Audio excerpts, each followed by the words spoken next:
뉴욕 증시가 하락세로 마감을 했습니다. 홍콩 인권법에 대한 파장 때문일 것이다. 자, 이것이 일단은 뭐 당연한 이야기겠죠. 그래서 이런 식으로 시장에 대한 어떤 불안감이 좀 커졌다라고 볼 수 있습니다. 자, 그럼에도 불구하고 일각에서는 시장의 어떤 우려감도 물론 크지만 무역 합의가 이루어질 가능성도 매우 높다라는 발언을 하고 있습니다. 자, 인권법은 중국을 굉장히 많이 자극하는 내용인데 어떠한 부분들이 무역 합의의 가능성을 높였다고 얘기했을까요? 네, 중국의 품목에 대한 추가 관세 철회 이런 내용들이 나타났습니다. 자세하게 사항들 알아보도록 하겠습니다.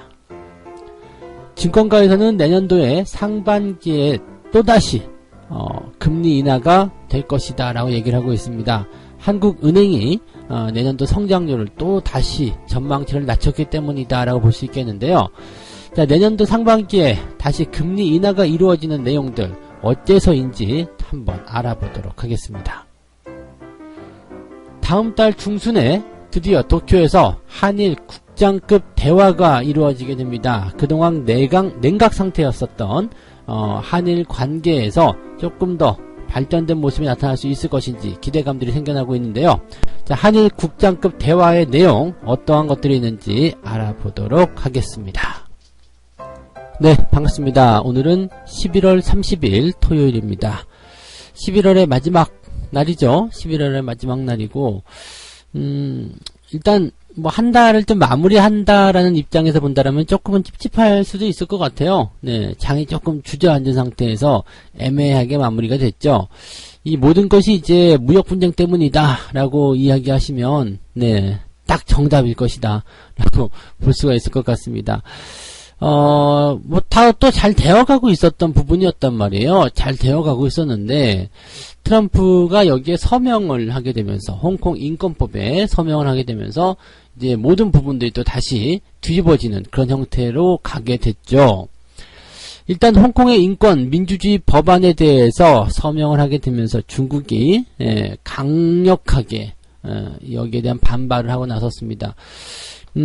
앞서서도 시황에서 말씀드렸던 적이 있지만은 중국 정부에게 야, 공산당 체제를 유지하는 게 좋냐 아니면 경제의 발전을 이루는 게 좋냐라고 물어본다면 중국은 두말 없이 경제하고 나발이고 간에 공산당 체제를 유지해야 한다라고 이야기했을 겁니다.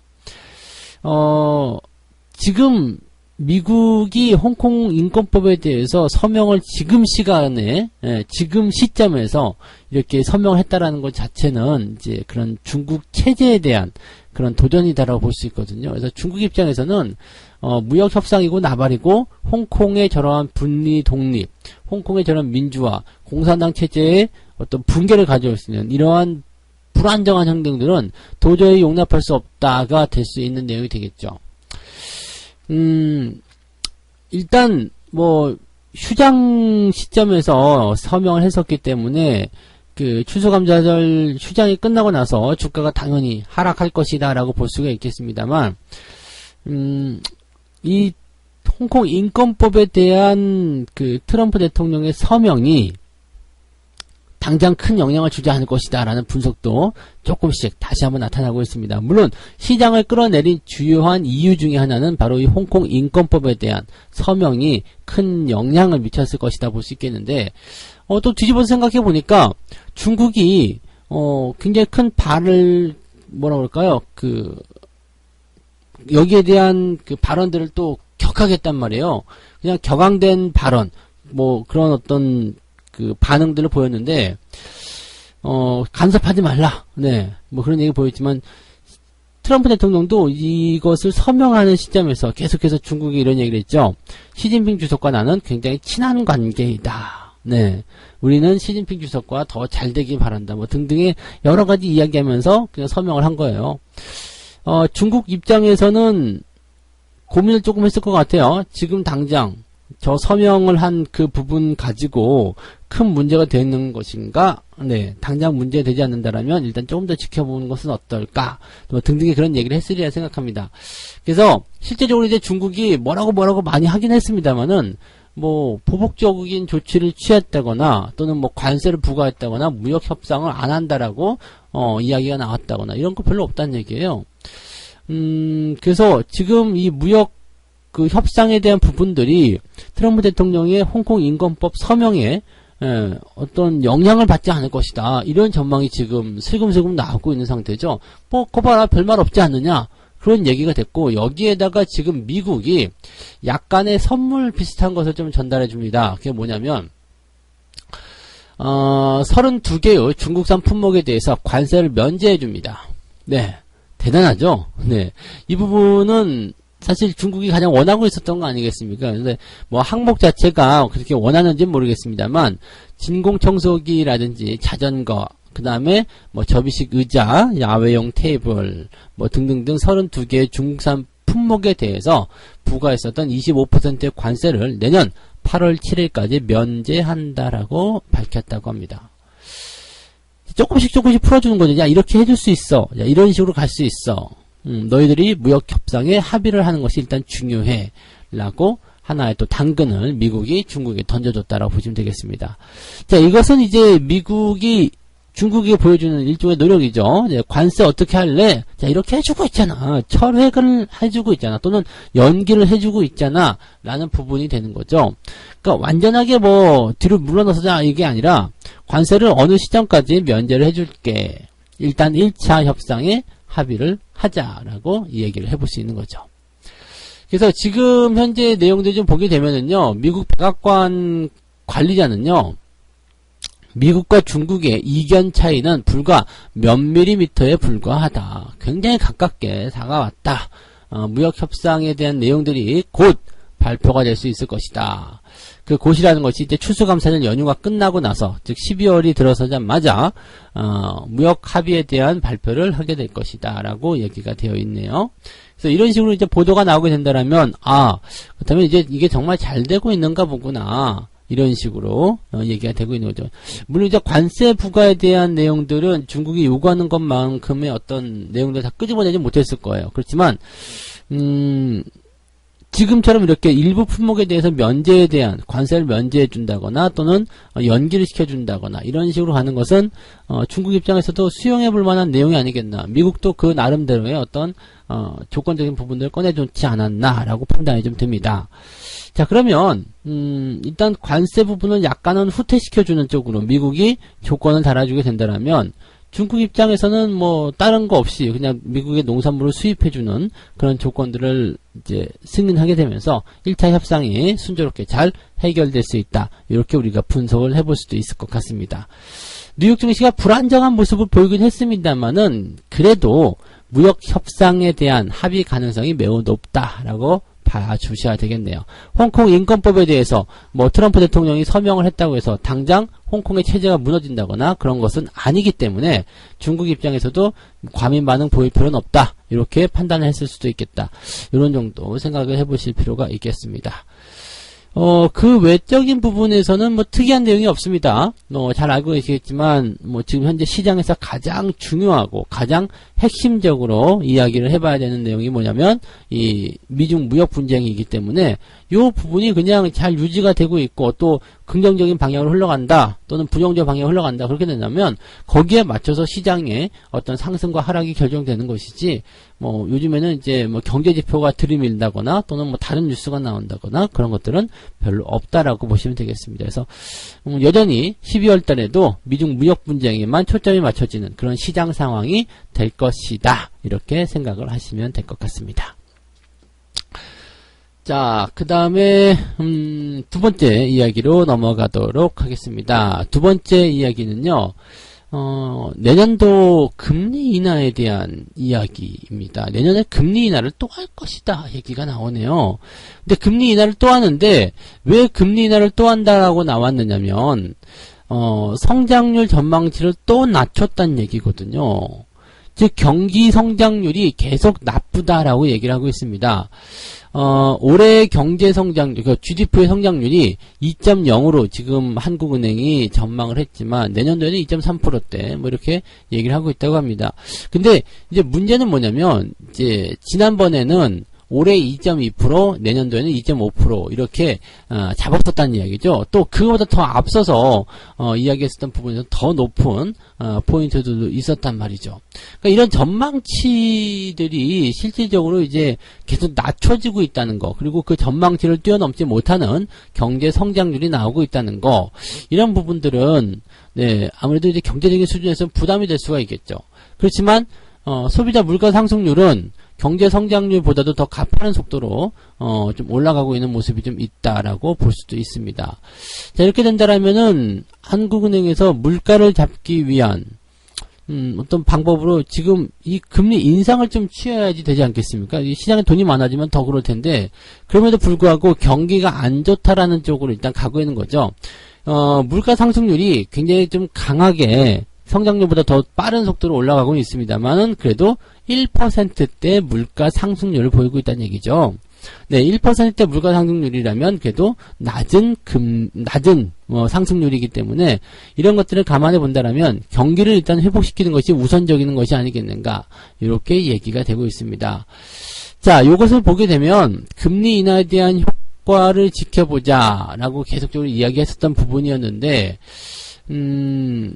이 의견, 이 내용 자체가 이번에 그 회의에서 사라졌다라는 얘기가 좀 나옵니다. 즉, 금리 인하 효과를 지켜보면서, 시장의 상황을 살펴볼 필요가 있다, 뭐 이런 거였는데, 요게 아니라 이제, 그, 금리 인하 효과에 대한 부분을 지켜보자가 아니라, 경제가 안 좋을 경우에는 이제 금리 인하에 대한 부분이 나올 수도 있다, 이런 식으로 되는 거죠.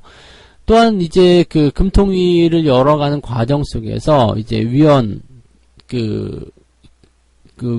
회의로 참여했었던 사람들 중에 기준금리를 인하해야 된다, 이런 소수 의견이 나왔다라는 거죠. 즉 만장일치가 아니란 얘기입니다. 만장일치가 아니라 뭐 지금은 동의하지만, 지금은 이제 금리 동결에 동의하지만 앞으로는 금리 인하를 더 해야 될 것이다라는 얘기를 하고 있습니다. 약간 이제 금리 인하가 되면은 부담이 될 수밖에 없는 것이, 이제 지금 현재 집값 이야기들 많이 들으시잖아요. 집값 많이 올랐잖아요. 그리고 물론 이제 물가 상승률이 앞서서 말씀드린 것처럼 1%대니까 별 문제 없다라고 할 수 있겠습니다만, 실제로 이제 금리가 계속해서 낮아지게 된다거나 그 인하가 된 효과를 봤을 때 경제는 많이 좋아지지 못했는데 물가만 그렇게 강하게 올라가 버리게 된다면, 이게 경기는 침체되어 있고 물가는 올라가 있는 스태그플레이션, 이런 것들이 나올 수가 있겠죠. 그래서 사실 이 한국은행에서 금리를 추가적으로 낮춘다라는 것도 어떻게 보면 좀 부담스러울 수도 있어요. 다만 아직까지는 이제 미국과 우리나라의 금리 차이가 서로 역전이 되어 있는 부분이기 때문에 그 부분을 감안해서 미국보다 낮은 수준으로 가야 되겠다라고 생각을 하고 있다면 금리 인하에 대한 부분은 꾸준히 나올 수는 있겠다, 그렇게 보시면 되겠습니다. 하지만 어쨌든 간에 금리 인하를 하고 경기 부양책을 쓴다라는 것 자체는 증시에는 나쁜 소식은 아니겠습니다. 그래서 증권가에서 어떻게 보면 가장 바라는 것이 금리 인하에 대한 효과가 또 아닐까, 또 추가적인 경기 부양책의 필요성이 만들어지는 것이 아닐까라고 생각이 드네요. 바라는 것을 이야기했는지, 아니면 어떤 것이 이런 부분들이 실질적으로 나타나게 될 것인지에 대한 부분은 아직까지는 불확실합니다. 그렇지만 경기가 더 가파르게 성장하지 못한다거나, 또는 무역 분쟁에 대한 내용이 그때까지도 해결을 보지 못한다라면 실질적으로 금리 인하에 대한 가능성, 경기 침체를 이겨내기 위한 금리 인하 가능성도 배제할 수는 없겠다, 이렇게 보시면 될 것 같습니다.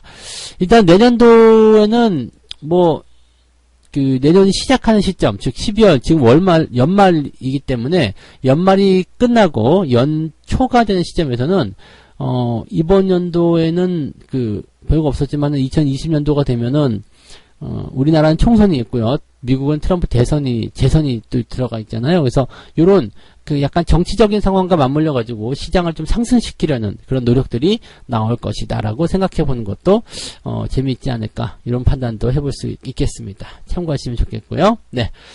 자, 그다음에 세 번째 이야기입니다. 12월 중순쯤에요. 도쿄에서 한국과 일본의 국장급 대화가 드디어 열리게 됩니다.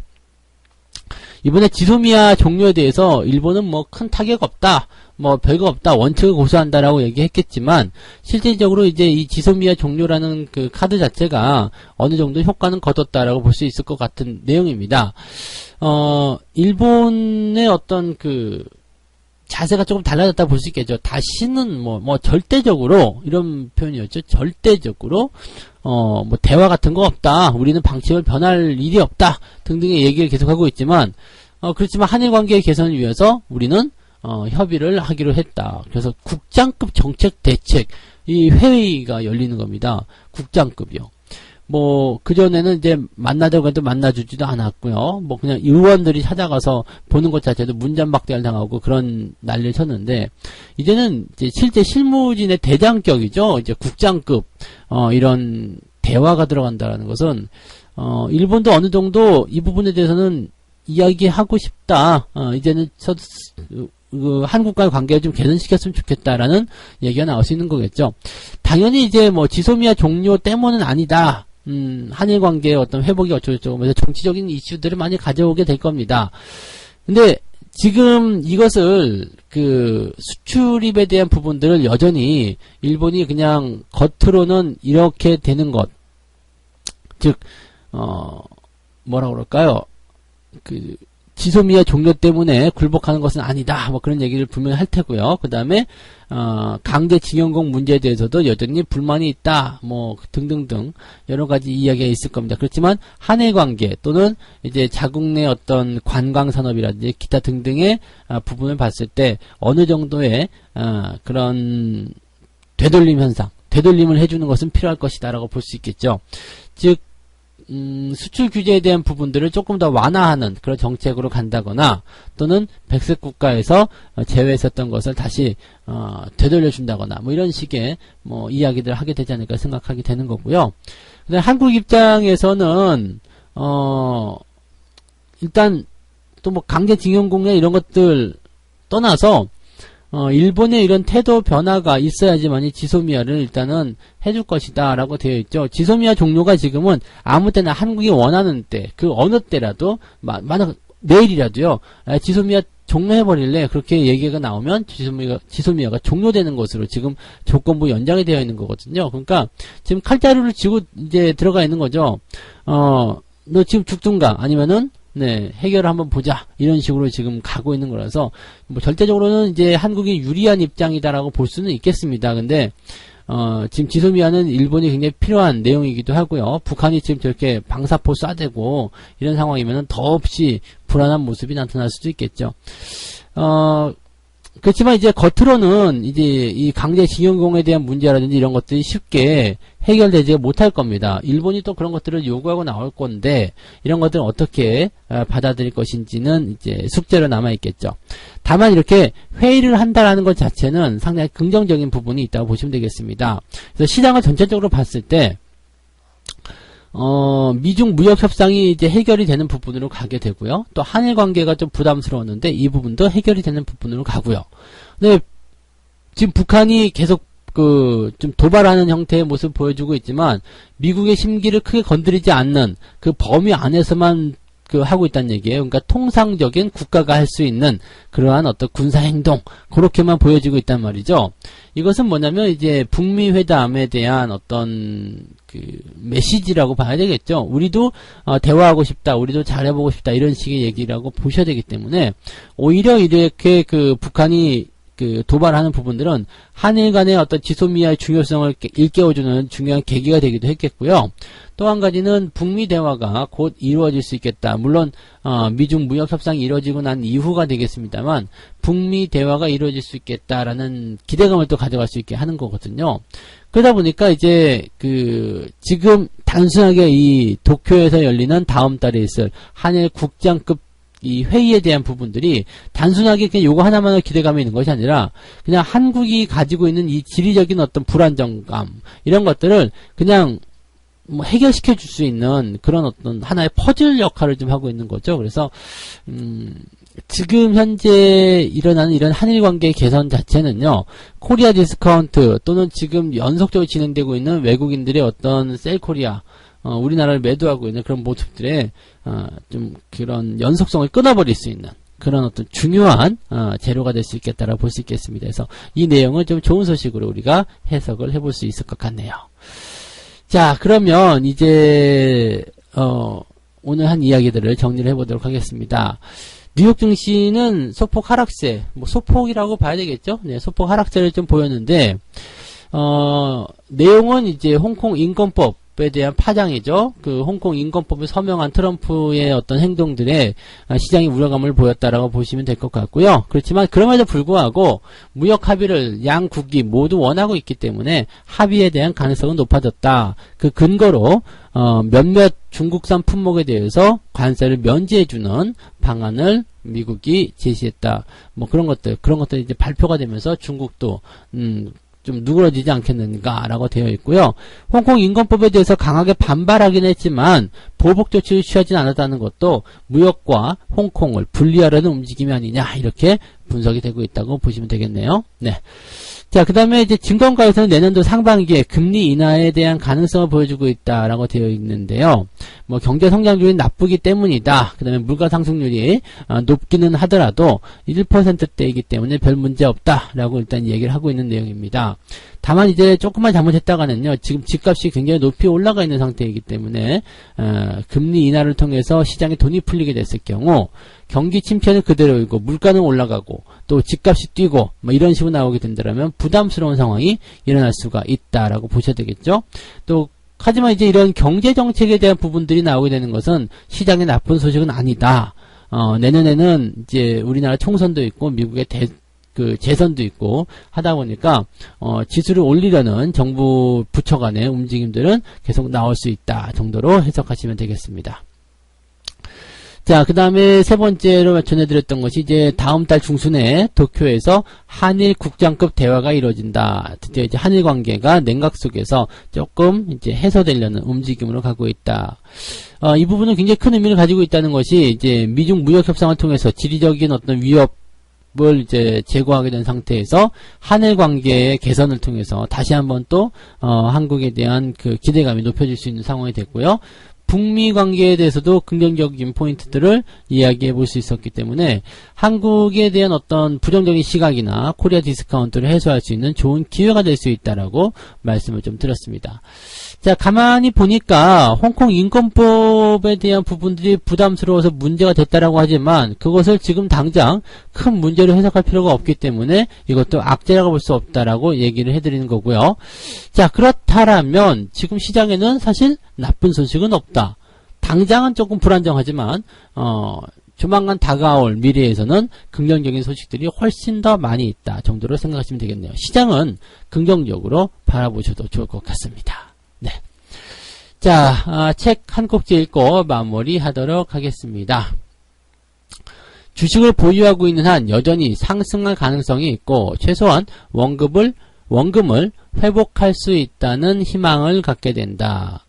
일단 팔게 되면 이런 모든 희망을 접어버리고 일시적이나마 패배했다는 냉정한 현실을 받아들여야 한다.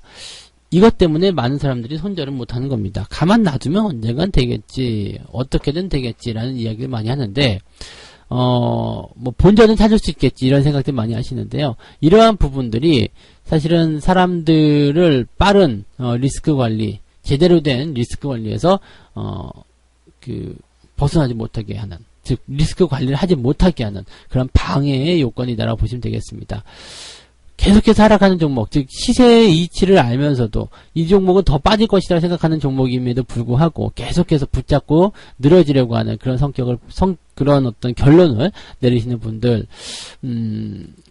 냉정한 판단, 즉 객관적인 판단을 통해서 시장을 바라보셔야지 그런 오류를 좀 비껴내길 수 있다라는 것을 말씀드릴 수 있겠습니다. 이런 부분들 참고하시면 좋겠네요.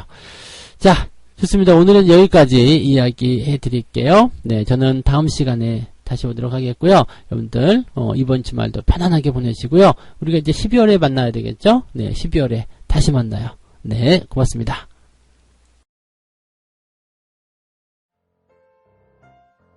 본 방송에서 제공되는 모든 정보는 투자 판단의 참고 자료이며 투자의 최종 책임은 본 방송을 이용하는 본인에게 있습니다.